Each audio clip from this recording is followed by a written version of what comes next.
welcome to Comcast Newsmakers, bringing you news and information from people making a difference in our communities. I'm Beverly Weaver, and joining me now is Jim Seneca, founder and president of Cops Fighting Cancer. Welcome, Jim. Thanks for coming in. Thank you for having me. Now, you're with Aurora Police Department, but you founded this organization of Cops Fighting Cancer. Tell me why you wanted to get involved in this, Jim. Well, as you know, I was diagnosed with cancer 24 years ago, so it's just a passion that I have. And I started this organization 9 years ago to help a little girl. Her name was Brianna Roberts. She had a rare tumor attached to her vaginal wall, and I read a great story about her, and I was just compelled to help her. So I organized our first fundraiser together 9 years ago, and we raised about $15,000 for her family. And that kind of opened up the doors to other families that really needed help. So that kind of got the ball rolling with Brianna. And you have grown tremendously. In 9 years, you've seen 6,000 kids. That's just amazing.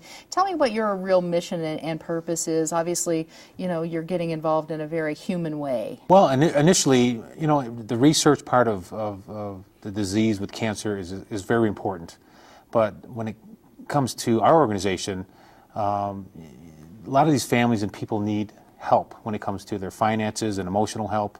A lot of times the bills keep piling in, their mortgage, their rent, the groceries, maybe some car maintenance, and a lot of these families are worried about stuff like that. So we can step in and help them and release that burden and that stress, that extra stress that they're dealing with besides the cancer itself. Yeah, so you really try to provide that support for families, and I would imagine certainly depending on the age of the child, the families need that emotional support as much as the kiddo does. Yeah, and it's something I haven't forgotten after 24 years. You know, when I was diagnosed with my cancer 24 years ago, I had a lot of support and help from my friends and family, and I never forgot that. So that's something that I'm very passionate about with helping these families and walking in there and saying, hey, here's a check from Cops Fighting Cancer.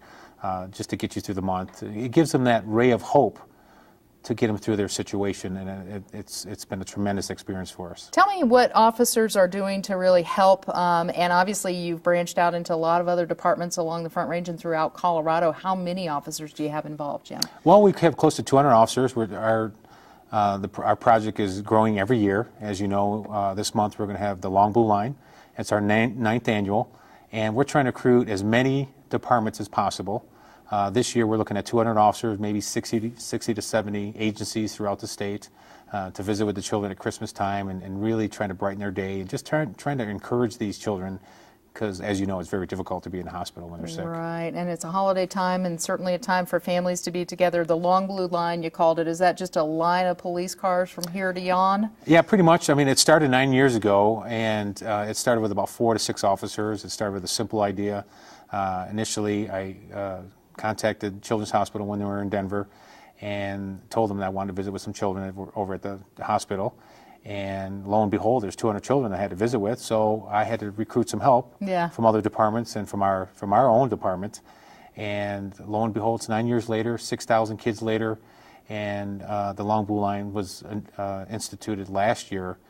We called it the Long Blue Line last year, but it started with a small project. And you take gifts in to the kids as well and kind of give them that emotional support, but I imagine the officers themselves get as much out of it as the kids do, right? They do. It can be very emotional. It's very difficult to see a child very sick because they're going through treatment. It could be cancer, it could be some other related diseases. We pretty much visit with every child in the hospital. It could be 200, it could be 250 children that are there. It all depends on the time of the year.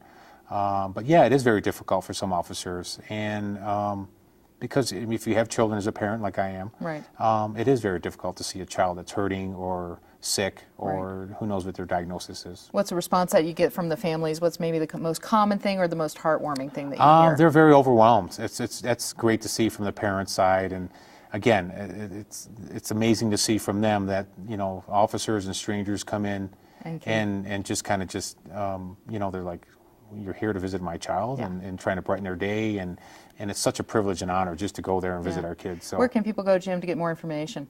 They can go to our website. That's the best place to go, copsfightingcancer.org. All right, great information. Yes. Thanks so much for coming in. Jim Seneca, the founder and president of Cops Fighting Cancer. Thanks for being with us. Thank you, Beverly. And thanks for watching Comcast Newsmakers. I'm Beverly Weaver.